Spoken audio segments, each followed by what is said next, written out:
Under Alabama's new immigration law, officers have the authority to verify citizenship of anyone they think might be an illegal immigrant. But today, the Alabama Administrative Office of Courts handed down a suggestion to local judges saying anyone who can't prove their citizenship with a driver's license should not be held in jail. A memo comes as local agencies are learning just how to implement the state's new law.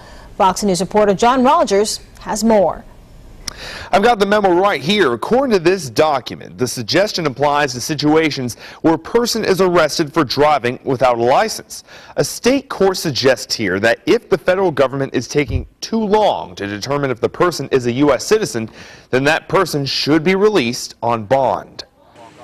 Alabama's new illegal immigration law could impact people who are pulled over on the road. The Alabama Department of Homeland Security says if someone is arrested for driving without a license, the law enforcement officer can take whatever reasonable steps necessary to make sure the person is not an illegal immigrant. If they cannot make that determination, the person can be brought to jail while the federal government checks their citizenship. Now, the Administrative Office of Courts sent a memo to judges throughout the state. In it, the state court suggests that the person be detained for a reasonable amount of time. The court says if the federal government takes too long to confirm their citizenship, the person should be released on bond. You cannot detain somebody just for not having a driver's license.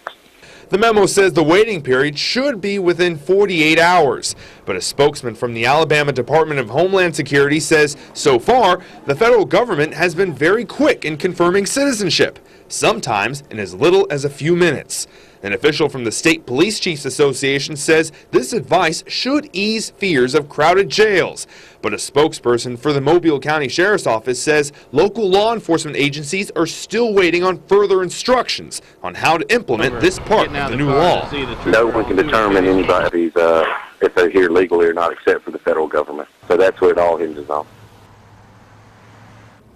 It's important to note that this is merely an opinion from a state court, but this all shows the uncertainty judges and authorities across the state are facing while trying to enforce this law. Ultimately, this is all up to interpretation by local courts. But as for now, the Alabama Administrative Office of Courts is continuing to review and interpret the new illegal immigration law.